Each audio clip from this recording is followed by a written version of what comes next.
Hello everyone and welcome to another episode of Selling Greenville, your favorite real estate podcast here in Greenville, South Carolina. I'm your host, as always, Stan McCune. I'm a realtor right here in Greenville, and you can find all of my contact information in the show notes, in the show description, if you need to reach out to me for any of your real estate needs here in Greenville or outside of the Greenville-Spartanburg area. And just a reminder, as always, Piper Insurance Group, they are this show's sponsor. They are my go-to for home, auto, and umbrella insurance. They can help you in South Carolina, North Carolina, and Georgia. So basically this whole little pocket down here. And they're an independent insurance agency, so they can quote multiple different carriers so you don't just get stuck with one that is not having the rate or the coverage that you need.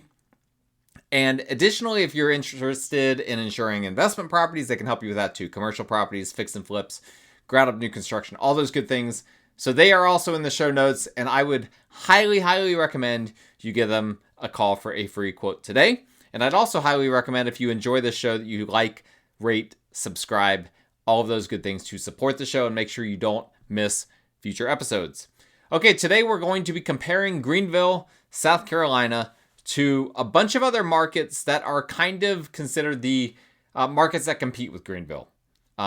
Markets such as, well, we're gonna do Greenville, we're gonna do Spartanburg, and then we're gonna do Columbia, Charleston, South Carolina, Atlanta, Georgia, Charlotte, North Carolina, Asheville, North Carolina, Los Angeles, Houston. Sorry if you hear my dog barking in the background. I don't know why she's barking.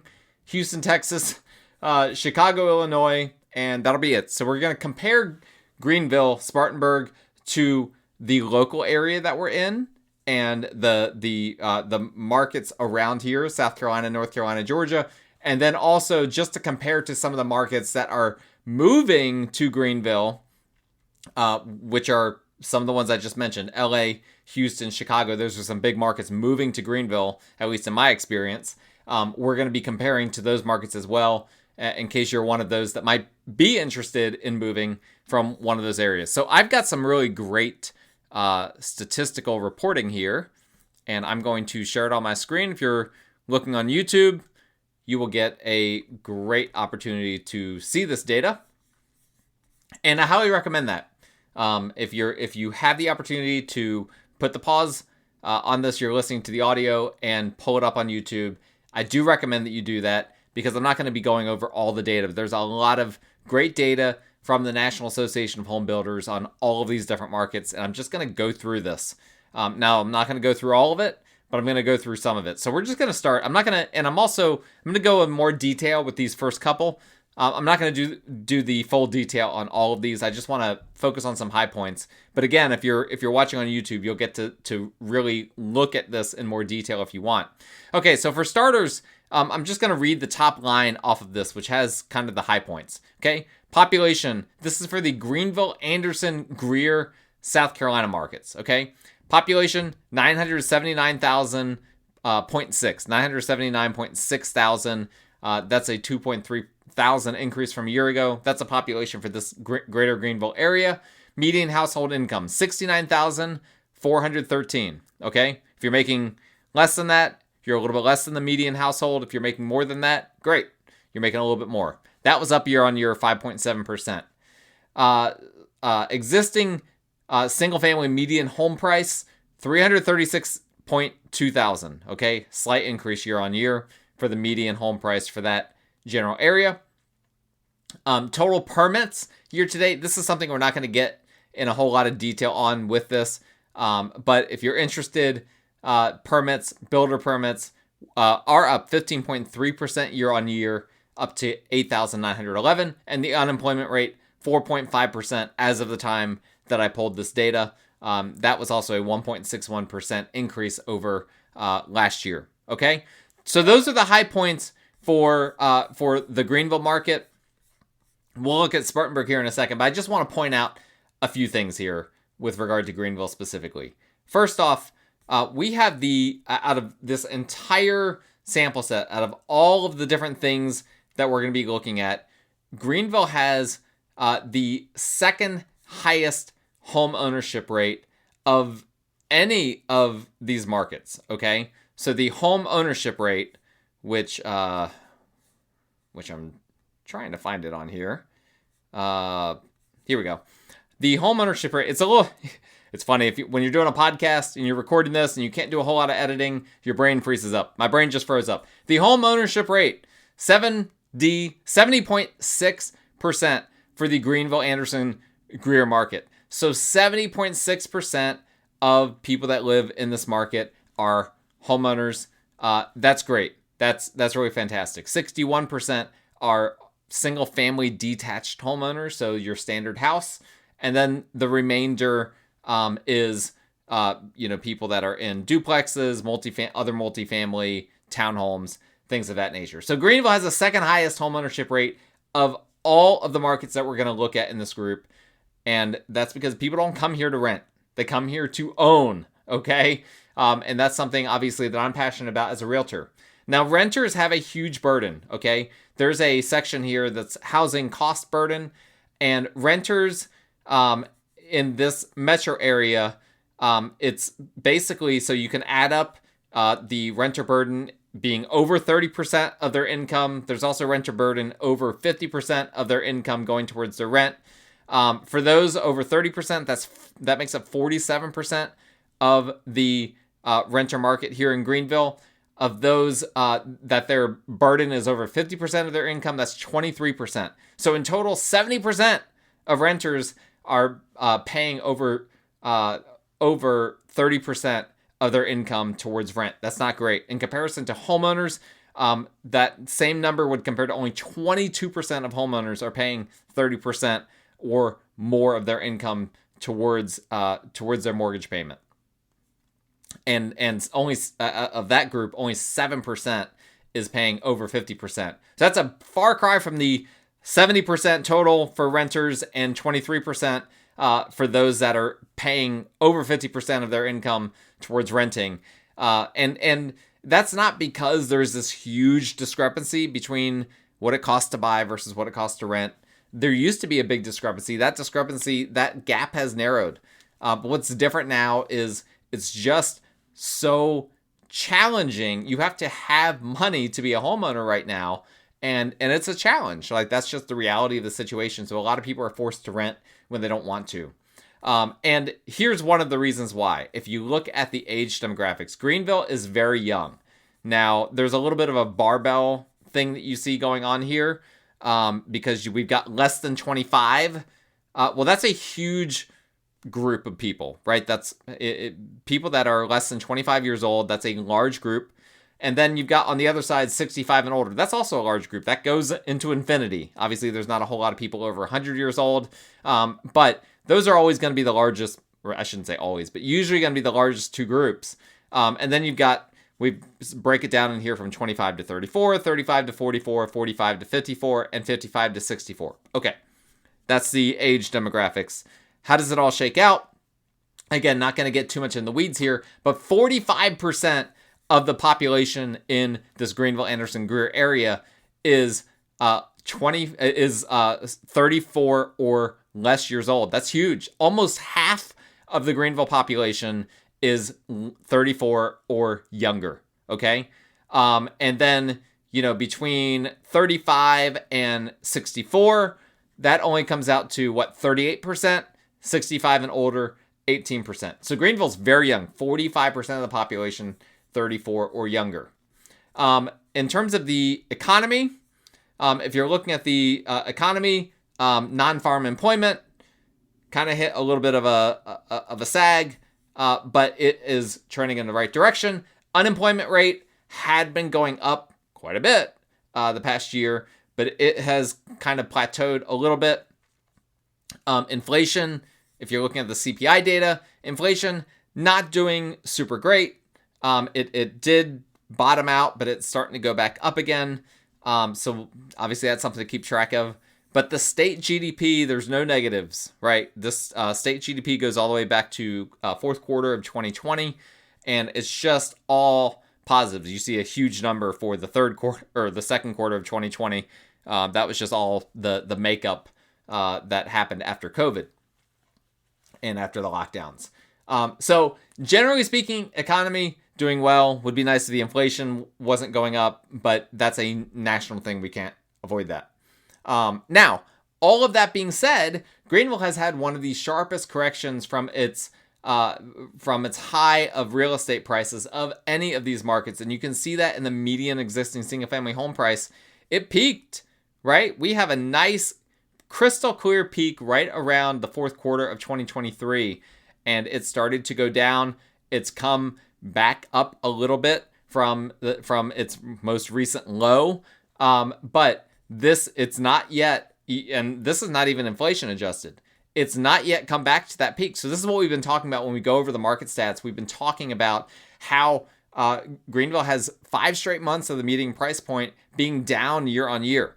And that's being reflected in this data where we can see that it is not, and again, the way the Association of Home Builders pulls the data, it's never going to match exactly what the Greater Greenville Association of Realtors data is.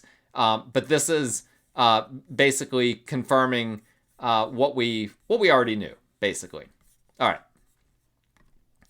Let's close that one out. And I'm going to drag from one monitor to the next and pull it up for all of y'all on the YouTube. There we go. Spartanburg. All right. This is going to be the last one that I read all of the top line data on, but I just want you guys to be able to compare it. Population for Spartanburg, South Carolina, 384.9 thousand.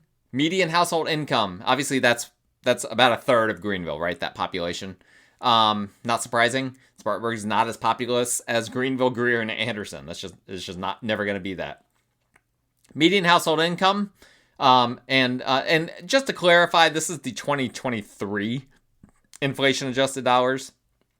So I guess we didn't have 2024 just yet when I pulled this data. But it's substantially lower than Greenville, 61,196. That is a 6% increase year on year, but still a lot lower than Greenville. Median home price, 295.1 thousand. Also significantly lower than Greenville. So that's good. If you're a home buyer, that's a helpful thing for you. Total permits, they were up 9.5% year on year, so not as dramatic as Greenville. 3,186 building permits. Unemployment rate, however, is higher, 4.7%, which is a 1.7% increase year on year. And so some good and some bad when comparing Spartanburg to Greenville, and that's no surprise to me, right? Some people come here and they specifically want to move to Spartanburg. Some people would rather live in Greenville, but Spartanburg's just more affordable, and maybe they can take their Greenville income with them to Spartanburg where they live, and that can make sense for them. But I am never going to be, even though this show is called Selling Greenville, I sell a lot of homes in Spartanburg. I'm never going to be one of these agents that tells you that Spartanburg is worse than Greenville. It's just different, right? There are some things that I prefer in Greenville over Spartanburg, and vice versa. So it's just a different thing depending on what you're interested in. All right, so in terms of the rest of this data here, Spartanburg has, out of everything that we're looking at, the highest homeownership rate out of all these markets. 72.4% homeownership rate. 63% of those are people that live in single-family, detached homes, your standard houses. So that's great. Spartanburg, people are not wanting to rent, not having to rent. They are able to buy, and that's great. That being said, economically, not quite as good as Greenville, right? You can see the unemployment rate is trending in the right direction. It did peak already, and it's starting to come back down. That being said, non-farm employment is kind of flat for the past several quarters. Inflation, again, the same as before, and state GDP the same as Greenville as well. So not as strong as Greenville, but also not cratering at the same time. Now, affordability-wise, renters are facing the same issues that they have in Greenville. We've got the exact same number. 70% of renters are finding their financial burden of renting to be at least 30% or more of their income.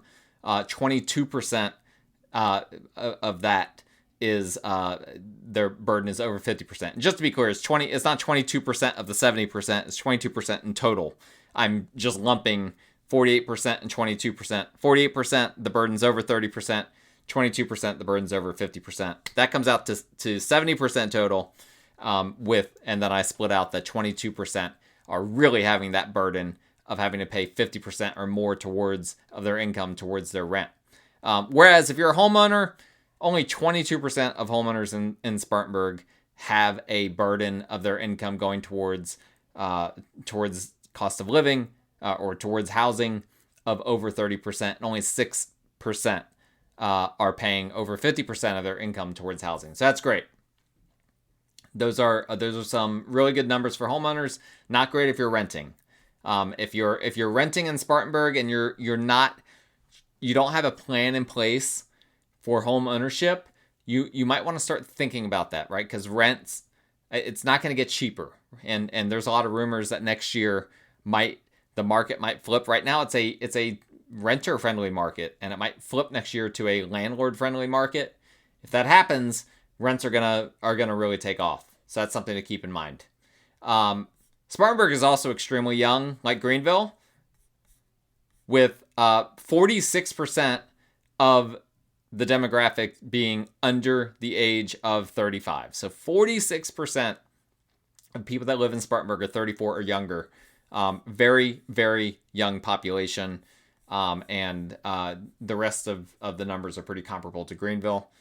And as I already said, Spartanburg is a great option for those wanting to live in the upstate for a lower cost than what Greenville provides. And I'm very, very positive and very optimistic about anyone that wants to move to the Spartanburg area. It's just like Greenville's first cousin, right?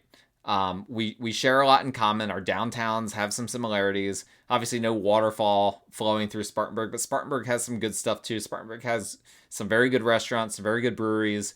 They've got a baseball team coming there. I think pretty soon, like Greenville.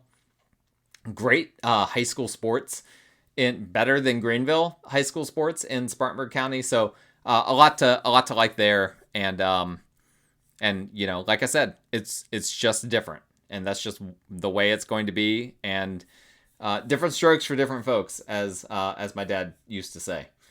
Let's look at Columbia, South Carolina.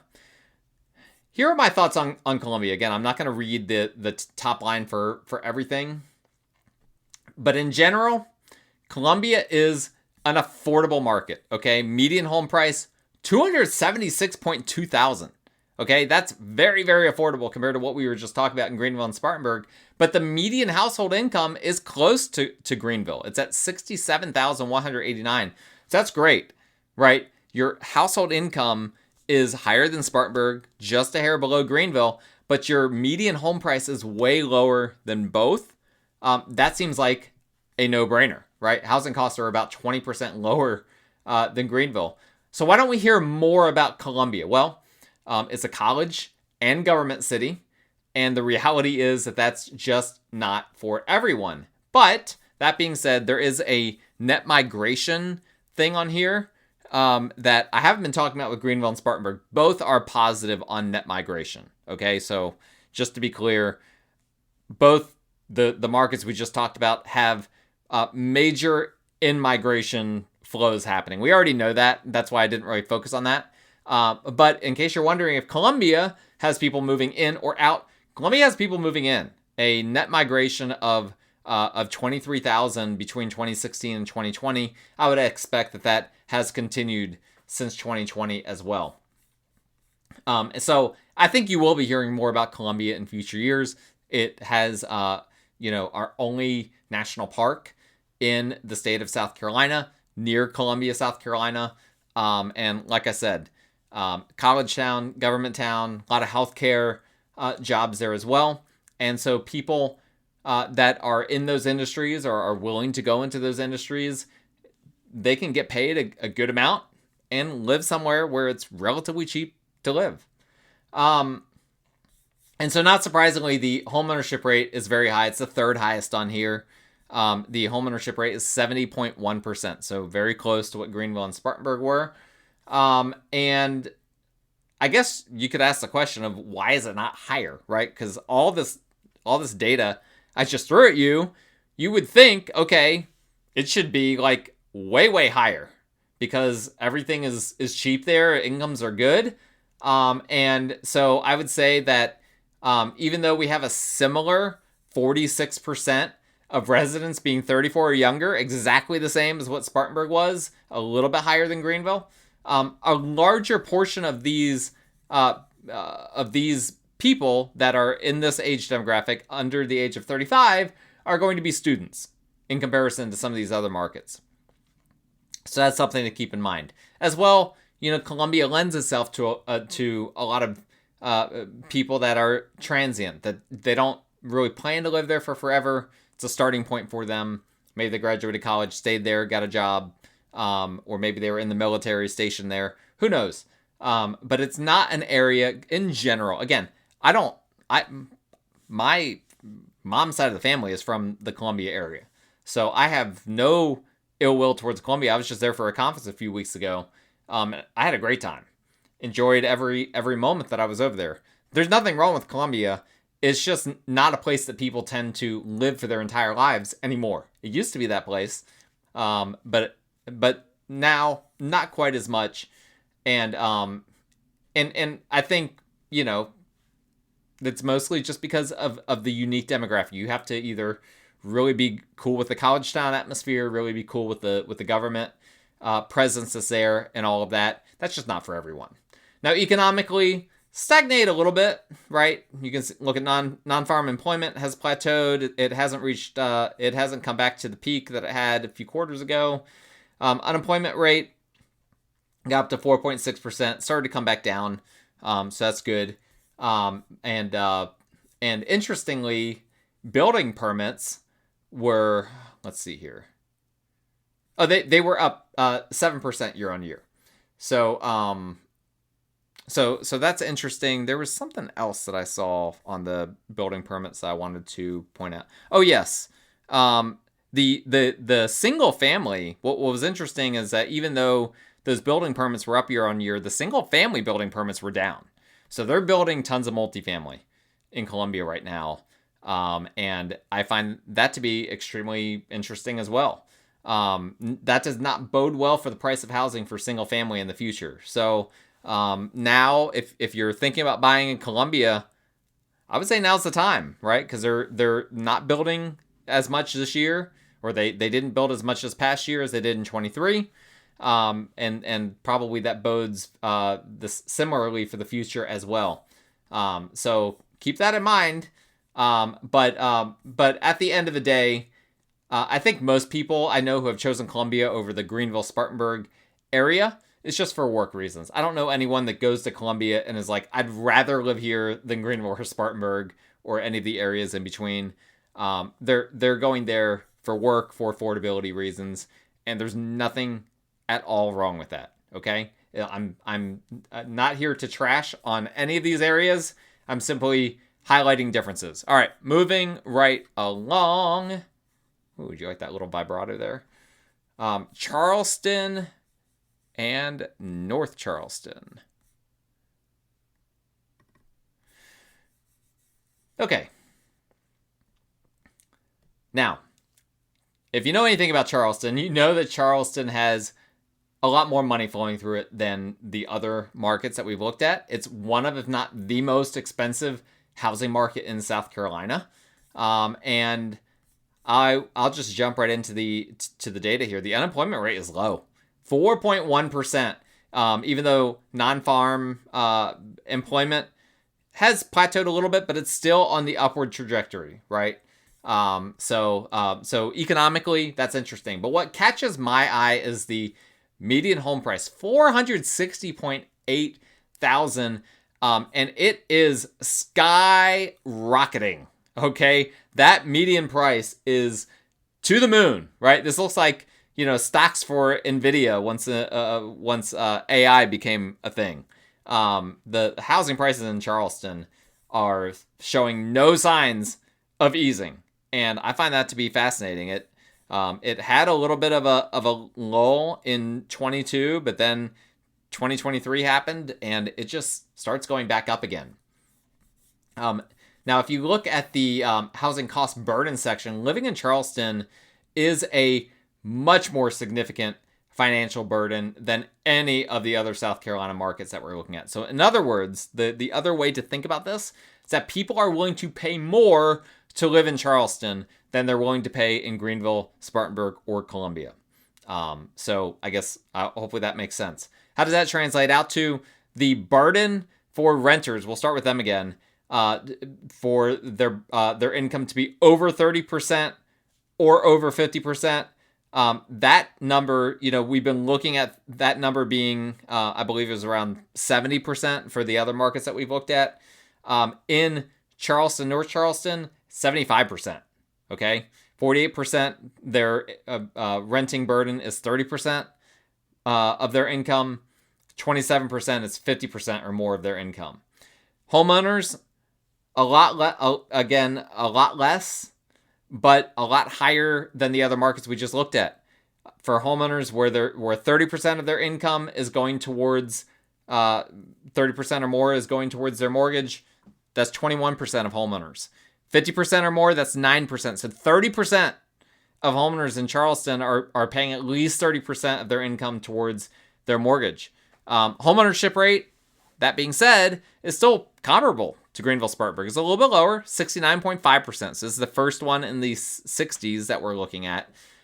So that affordability has impacted things for people, but not too much. Again, people are moving there knowing what they're getting into from the outset. They have to have money. The median household income is $85,165. So yeah, that makes sense, right? That's substantially more than any of these other markets that we've looked at. And of course, Charleston is a beach town, is a college town too. So most of the people who move down there do so for that beach/party atmosphere that Charleston has to offer, right? And again, that doesn't work for every single person, right? There is a certain demographic. Retirees obviously love the beach. Kids, younger adults love the beach. Younger adults love the college atmosphere. All of those different things. So it appeals to different people in different ways. But Charleston's fascinating to me, right? Greenville does lose some people to Charleston, but not a lot. Because again, it's just so different. Do you want to live in a more of your classic middle class family sort of environment, or do you want to live in a beach college town, right? And do you want to pay a premium for that? Most people choose Greenville-Spartanburg over Charleston once you break it down in that way. All right, moving on to the next one. We have Atlanta, and pulled this up and then it got really wonky on me here. We got Atlanta, Sandy Springs, and Roswell. I'm going to share this with you guys on YouTube. All right, here we go. Now, Atlanta, on the other hand, looks much healthier in terms of income and median home price and all of this than Charleston, right? The median income is slightly higher, while the median home price is $85,000 lower. So you can make more money in Atlanta than in Charleston, and spend a lot less on housing. So it's $86,505 median household income, and the home purchase price is $375,600. Both of those numbers substantially larger than Greenville-Spartanburg. So, again, if you want to make more money than you will in Greenville-Spartanburg, obviously Atlanta has a much more robust job market in general.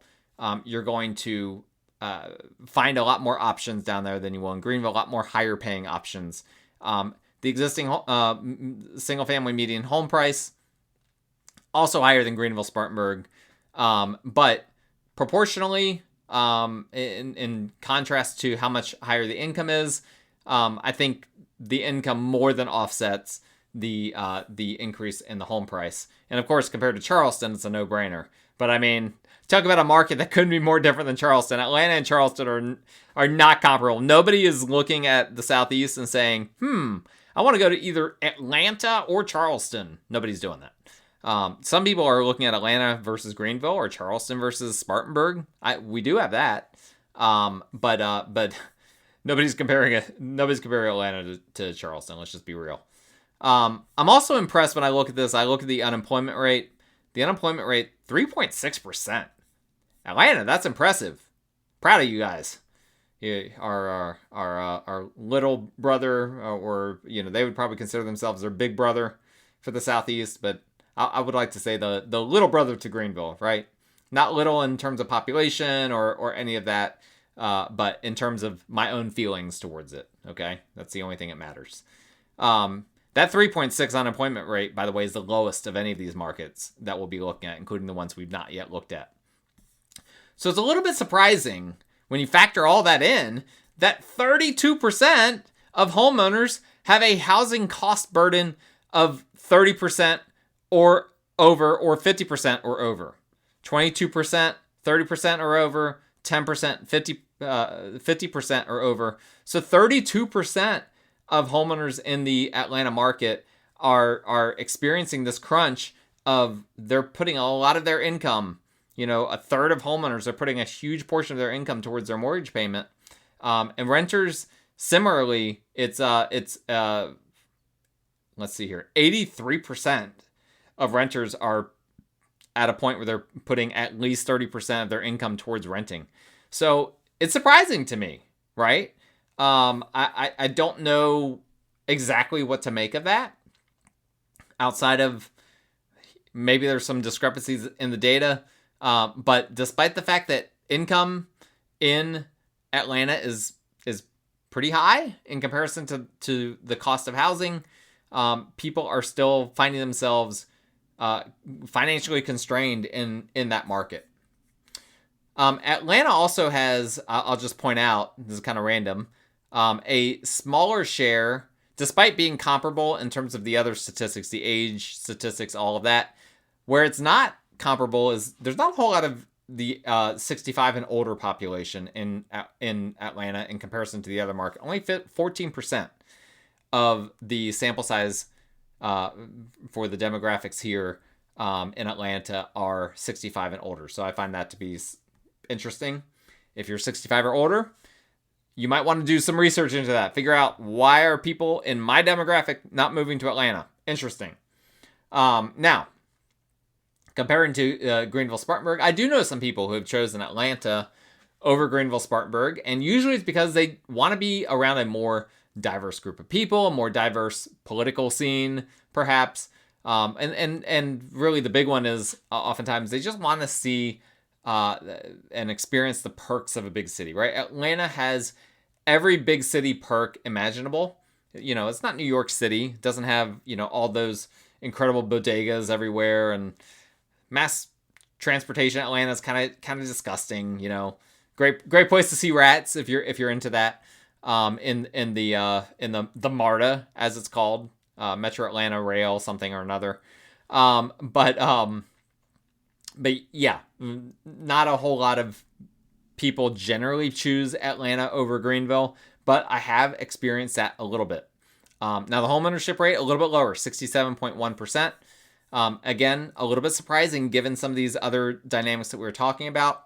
But it's possible that median home price, the median household income is really being pushed up by the upper income earners. And so maybe, it's possible that without me digging into the data in a tremendous amount of detail and having to go off of these charts that I have, it's possible that Atlanta just doesn't have the middle class that some of these others do.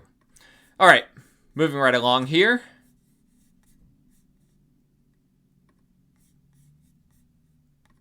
We have the Charlotte, Concord, Gastonia market.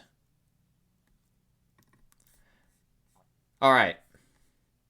Now, I was actually a little surprised to see that the Charlotte median home price was higher than Atlanta, but the income is lower, but the housing cost burden is lower. So apparently people in Charlotte make larger down payments on their homes than in Atlanta. So how does that break out? Median household income, 81,262. Median home price, 413.8 thousand.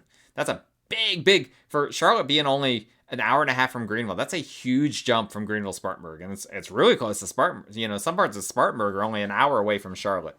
You can live in Spartanburg for $150,000, close to that, less than you can live in Charlotte. Wild. And then, to go back to the housing cost burden, again, 27% of homeowners are putting either 30 or 50% or more towards their mortgage payment. For renters, the number is 73%. Okay, so there's strain in terms of cost of living in Charlotte, but it's higher than Greenville-Spartanburg. Not as high as Atlanta though, which is supremely fascinating to me. Again, my only explanation is that people have more cash. Charlotte, they're putting down larger down payments, and that's causing them to not have as much of a monthly burden as people in Atlanta that apparently are putting down small down payments. Now, the homeownership rate is only 65.4%, so that's lower than Atlanta. I believe, if I'm not mistaken, that's the lowest that we've looked at here up to this point. So homeownership rate, not great. That's where that median home price is being reflected in the data. Now, Charlotte is, I kind of half-truthed before, Charlotte's tied with Atlanta for the lowest unemployment rate. But you can also see that non-farm employment has been skyrocketing. So, I think Charlotte is, we're going to see the income numbers in Charlotte start to take off. It seems like the economy in Charlotte quite strong right now, quite robust, doing quite well. Charlotte's a banking town, among other things. And so we're seeing, and there's not a whole lot of farming that I'm aware of in this area anyway. So really to the moon on non-farm employment in the Charlotte metro area. And that being said, as I already mentioned, low home ownership rate. Very interesting to me. Charlotte's also a very transient town. A lot of people that don't stay there for very many years, which is common with just a lot of big cities, right? That's not... a lot of people get tired of the big city lifestyle. They start to have kids. They're like, I don't want to be in this huge city with all this crime and whatnot. And they move to a smaller area. And I'm not suggesting that Charlotte has a bunch of crime. I'm just talking, broadly speaking, what people tend to, the process by which they tend to go from a big city to a smaller one. So are there people who choose Charlotte over Greenville-Spartanburg? Despite the good economic numbers, most people that I run into don't prefer Charlotte over Greenville. And I think it's because it's kind of a tweener city, right? It's not a huge city like Atlanta, but it doesn't have the small city benefits of a Greenville or a Spartanburg or even like an Asheville or somewhere like that. And so it's like, what actually is the identity of Charlotte? It's a little bit nebulous. And it's not even half the population of Atlanta. So I think that's why, when people are looking at the Southeast, oftentimes their eye is drawn to the Charlotte area. They do some research and they're like, not really where I want to go. Some of those people come to Greenville, some go to Spartanburg, some go to Atlanta, some go Columbia and elsewhere. All right, moving right along.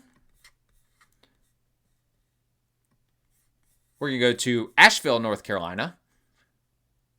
Just an hour-ish away from Greenville-Spartanburg. And so we do have some people that prefer Asheville over Greenville. I'll get to that in a second.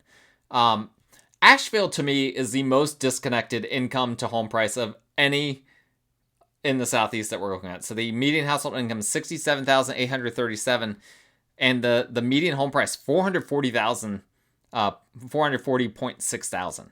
That is insane, an insane discrepancy between those two numbers. But that being said, the home ownership rate 69.5%. So it's below the 70% threshold that we've saw in most of the South Carolina markets, but that's still pretty good. That being said, 28% of homeowners have that cost burden, right? At over 30 or over 50%. Renters, 71%. So again, the cost of living, it does hurt. Now, Asheville's unemployment rate seems high, 5.4%. But you can see, if you're looking on YouTube, a massive spike. What's that spike? What happened to Asheville? Asheville got wiped out by a hurricane. So had a huge spike up to around 10% unemployment when Hurricane Helene happened. That's come back down to 5.4%. I'm not going to read too much into that. It's going to keep coming down as relief efforts from Helene happen. So is Asheville the right place for you? By the way, I haven't talked much about, I haven't talked at all about racial demographics. I'm going to mention this one thing. Asheville is super white, right? It's a hippie, hipster kind of town, 82% white. And you know, it is what it is. That's all I'm going to say about that. I've intentionally avoided the racial discussion, but that's just an insane number, in my opinion. None of the other markets that we're looking at have anything close to an 82% dynamic for any racial demographic. So is Asheville the right place for you? Well, if you want to pay a premium to live in the mountains, it could be, right? Because that's what people are doing. They're paying a huge premium to live in this area as opposed to Greenville-Spartanburg and the like. And I do like the mountains, by the way. But I personally would, I couldn't see myself living in Asheville specifically. Greenville too much. Asheville's great for day trips, though. I will say that. Plenty of stuff to do for a good day trip. All right, let's look outside of the Southeast. Let's go to LA real quick. First, this is our first market with negative net migration from 2016 to 2020. People leaving LA. That's not just a Fox News headline. That's actually something that's been happening. And the reason is pretty simple. Housing is just not affordable. And unemployment is high and heading in the wrong direction. So housing, median home price, $1,022,700. Okay. Massive home price. And the median household income is high, but it not high compared to that. $91,960 is your median household income. So that's an unaffordable market. Unemployment rate heading in the wrong direction. Now, I don't know if the fires out in this area have influenced this number at all, but it's 5.6%, and it's been trending up that way basically since 2022. So I tend to think that the fires have not hurt this. In fact, the fires, in some ways, because I think it was mostly damaging to residential areas, I don't know if it will have any impact. It might have a positive impact on unemployment, at least in the short term. You know, as more jobs open up to help out with construction, with different, relief efforts and whatnot. Owning and renting both put a huge strain on the people living there.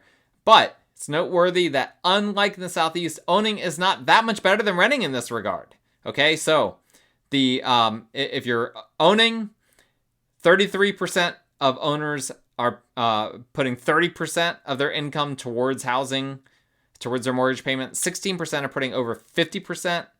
So that's 49% total.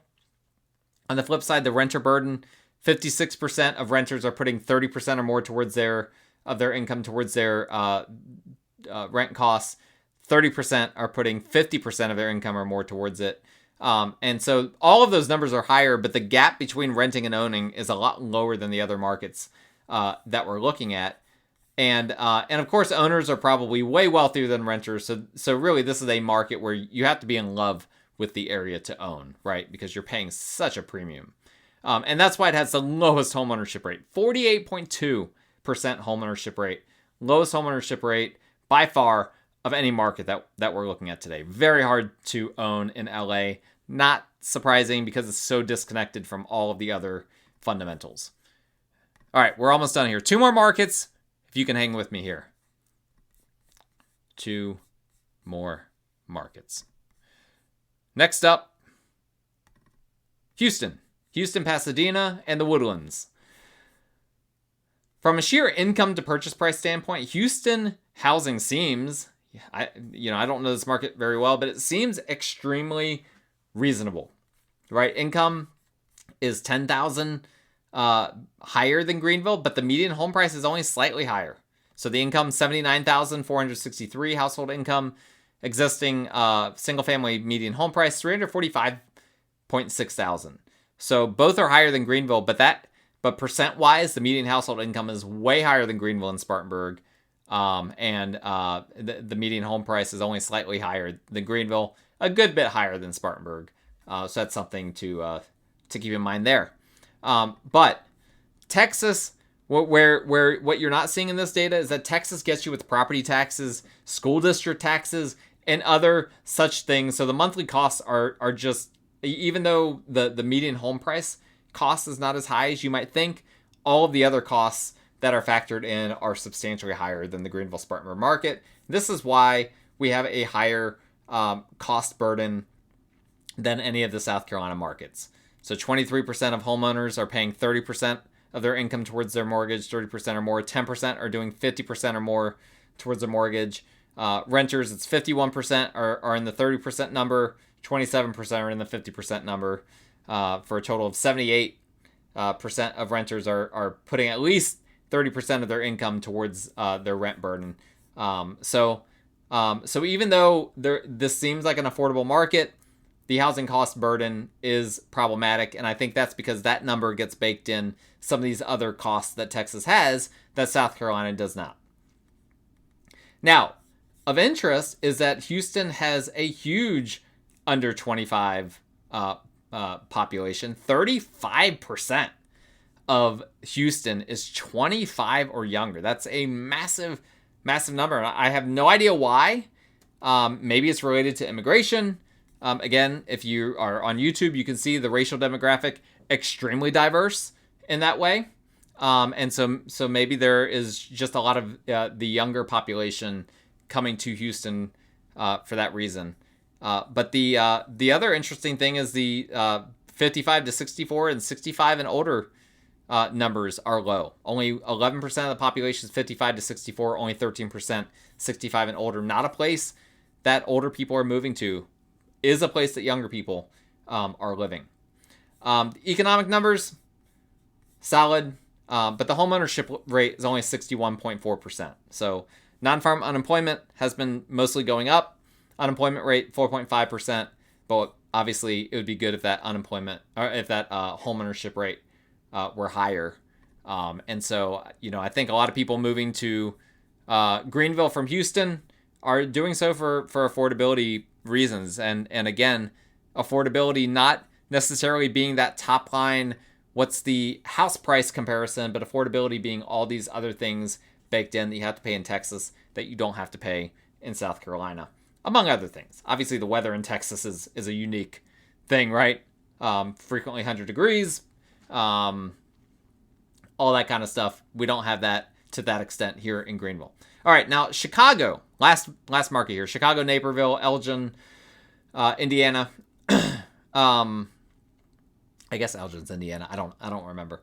But Chicago's an interesting one because the median income is comparable to LA, right? It's close. It's $87,071. But housing costs are nearly 1/3 the cost of living in LA, and at $379.8 thousand. So yeah, if you're thinking about moving to Chicago or LA, don't just move to Chicago. Okay, I'm joking. There's a lot of other factors besides just that income to home price ratio, but that's a big difference from what we just saw. And so the homeownership rate is way higher than both Houston and Los Angeles, although not as high as the South Carolina markets. 65.9% homeownership rate. Now, I don't know all this going on in Chicago, but you hear headlines about crime rates. You hear headlines about killings. I've heard that some people want to move out due to that. I don't know. I'm not a real estate expert in Chicago, so I'm not going to pontificate. I'm just telling you what I've heard. And of course, you hear things about the weather up there. I think there's no question. Nobody likes the weather in Chicago. You get lake effect, all that kind of stuff. And so the end result of this, net migration is low in Chicago. It's in the negatives. And so people are leaving Chicago despite the fact that housing is affordable in comparison to incomes. So that's very interesting. Chicago's just a unique market. And I think it reflects the economy a little bit. Unemployment rate's high, 5.3%. Non-farm employment has really stagnated in recent quarters. So the economy, Chicago, not doing quite as well as some of these others. And so people are leaving Chicago despite having a pretty affordable housing market, on the surface at least, for a big city. And I'm sure, like Houston, that there's a lot baked into those, into the prices that we're looking at. The homeownership burden is 24% of homeowners are paying 30% or more of their income towards their mortgage, 11% paying 50% or more. Renting, not much better. Although a little bit better in some of the other markets that we looked at. 46% are paying 30% of their income or more, 23%, 50% or more.